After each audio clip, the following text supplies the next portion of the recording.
Hi there, everybody. Welcome to the Todd and Erin Daily Stream, the podcast that answers the question. Today we are cooking great northern white bean soup with ham this time. With ham, okay. Now, I have to tell you, this is like a family favorite in a lot across the country. Mm-hmm. Did you guys have it growing up? It was one of those like mother country sort of old home kind of soups. It really right? is. Like everybody seems to think it was either Italian or it's French or it's English. Right. This wasn't a big one for us. And there's 45,000 variations. Yeah, variations on this. I'm going to show you the ingredients now, and I want to show you in a way that is the definition of lazy. Are you ready? This is the high-tech attempt. Oh, here we go. Here's your list of ingredients. In a galaxy far, far away. I'm not humming the Star Wars theme again. Did you put your hair up like that? No. Was that supposed to be the Wookiee? It's my Chewbacca. It was really good. Thank you. Okay, so there are the ingredients. This is hilarious to me. Well, it's not the ingredients that's actually the trick. It's how you make it. Because what you do, because like I wouldn't know about soaking the beans and stuff like that. So let's go with that. All right, so back to the stove. Back to the place. All right, so put them in a pot, bring them to boil, turn it off, cover it, let it sit. How long do you let it sit for? For an hour. That's it? And that's all you do. It's like an overnight thing. Yeah, and don't drain off the water because you're going to need the water as your soup base. Except for, you're going to add this. Stock? I'm using chicken stock. You could use. Does it matter? You could do vegan. Well, no, but what I'm saying, does it matter which kind you really does? It doesn't impact. I would go vegetable, but I had chicken. But you had chicken. Yeah. So we'll have chicken broth with ham and white beans. Exactly. How much do I put in? All of it. Really? Okay. Yeah. And once again, I'm making way too much. Gee, who ever saw that coming from you? This is what I do. Anyone want to come over for soup tonight? We'll have enough for everybody. And We're after still finishing off the ham and lentils. So. Yeah. And you know what? There's only a certain amount of fiber a family can use. So anyway, I'm also doing this. Yeah, we learned that from our teenager, Zachary. I'm also making this. Now, why is this separate? This is for your mom because she's salt sensitive, and cooking stock that we just used has a lot of salt. Tons of salt in it, even the reduced stuff. So I'm going to make that for her because I'm the best son-in-law in the world. You know she likes you better than she likes me. Pretty much. She told me that personally. What we're going to do now is sage, black pepper. They say white pepper, so there aren't little black bits floating around in it.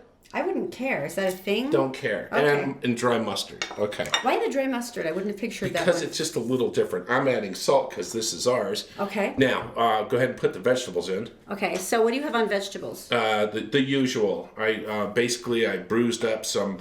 Garlic. You just knocked them around a little bit. I just thrashed them a little bit. Slapped them a bit, yeah. And then all the vegetables go in. And you can do this first. Is this another droopage rule that I'm supposed to pay attention to? That's right. You'll see it at the end. Really? So anyway, you want something to stir that? No. Instead of your No, hand? I'm just going to put it on the deal. But don't you need to mix up the spices in bits? Well, when I take it to the stove, I will. I'm going to go simmer it for about another half hour, 45 minutes. There is a danger out there for people traveling during the holidays. There's always a danger, but there's something new this year. There's a new one. A new threat. It's cinnamon buns. No. That's always a threat. But they are a danger. They really are. Going onto the plane all Cream sticky cheese and frosting. it's as big as your head. Yeah, pretty much. USB chargers in airports. Oh, those are like a lifesaver for people. Have you been to bars? If you'd forgotten a charger or you can't get to an outlet, and then you can just stick the USB charger in. And they've got it all right there. You just plug it in, you hang out, and, nice, then you're all good. Don't do it. Aww. That's what they're saying. Don't do it because What's happening? Scam going on. How do they do it? Basically, they put these out.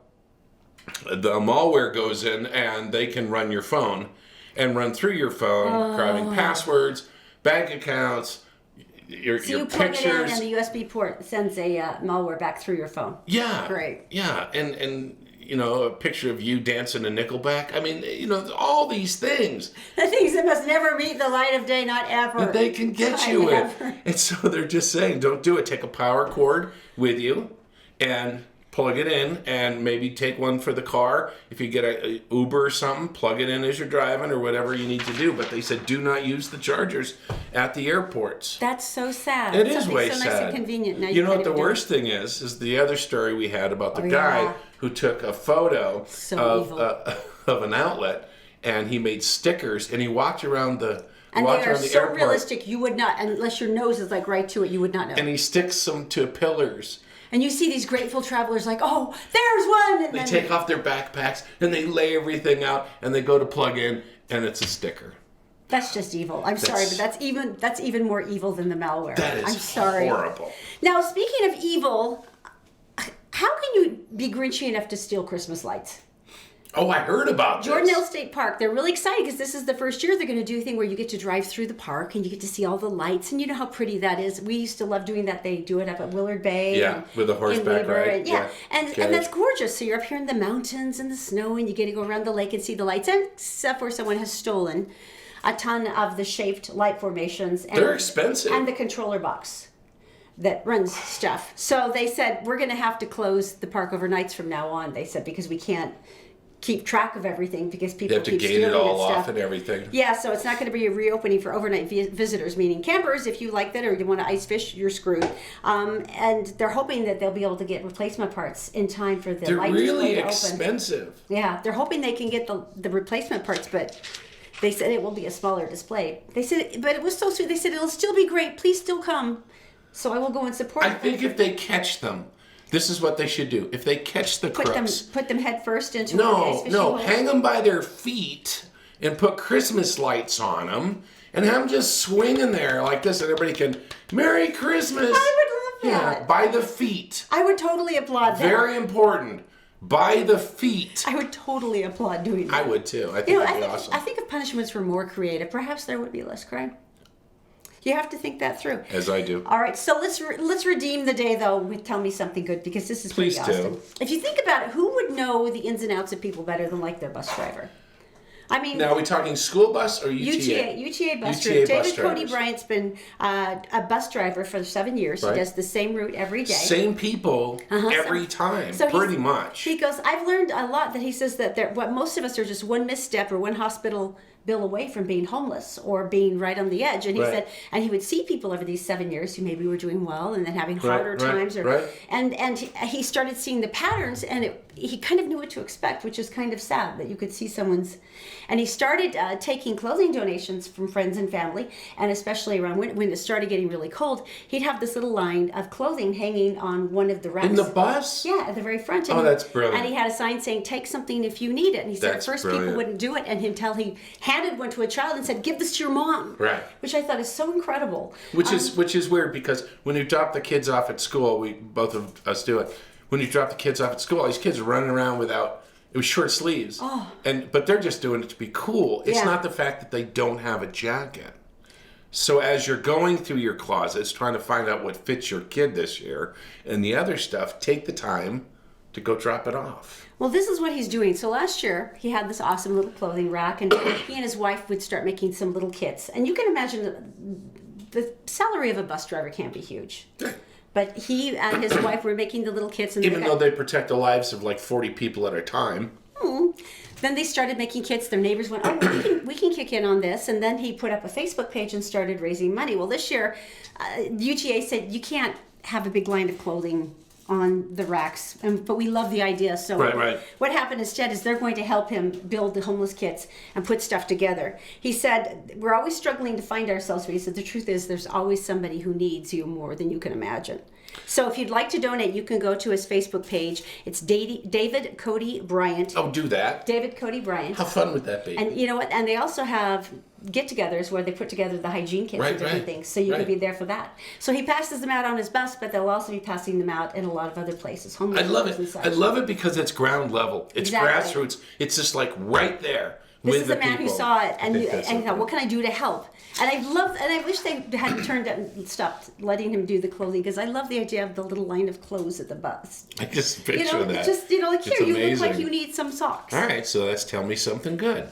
I absolutely love that. Okay, it's soup time. All right, so This here is it very is. exciting. Yeah, couple things to explain. Okay. Okay. Number one, you First of all, cooked a lot. Okay, so you want to do that. All right, so yeah. So, What are we going to do with all of this? neighbors, it's almost Christmas. We'll say Merry Christmas. Here's some white beans. So that's going to be a giveaway thing. Plus your mom will take care of her. And so the other thing is part of this recipe, and a lot of people do it, is using ham hock, smoked ham hock. You can get them at like normal grocery stores. So like 2 for $4. Is there any meat on the hock, or is it just the ham hock? It's fat and it's smoked flavor, and there is some meat there too. So it's just for the flavor, really. You put it in at the beginning when you're doing the whole deal. I just chose to put in the ham that we made before. Which is frugal, thus gives him bonus points for being frugal.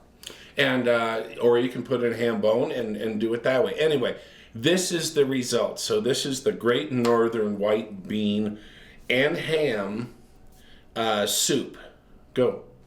Okay. What is this about smashing beans to thicken it? Oh, yeah, it's cool. Go ahead and take a bite first. Okay. So one of the things you can do with these especially is you can take this and if you use your spoon and you can crush the beans. You do this in the cooking pot, by the way, and if you crush the beans against the side of the pan, it will thicken the soup and give it less of a clear broth and more of a kind of a starchy. I hate bean soups except for when you make them. I know. And that's even cold and it's delicious. I walked away from the camera We so weren't that you gonna wouldn't hear my say- disgusting chewing. We weren't going to say it was cold. I'm not going to fake it. It's cold, but it's still really good. So many things I want to say right now, but I'm not going to. I think that's for the All right, so anyway, so there you go. I like it. It's wonderful. Stop hitting me. The beans have a lot more texture, almost al dente. Because they're great white beans. They don't break down as much as some other beans do. So you could freeze this and it'd be great. Anyway, there you go. It's freaking delicious. You guys and have a now we great get to day. visit all the neighbors. We get to visit all the neighbors. It's our gift of fiber. It's the gift of the Magi, except for more fibrous. It's the one that keeps giving. Yeah, that's for sure. Have a good one.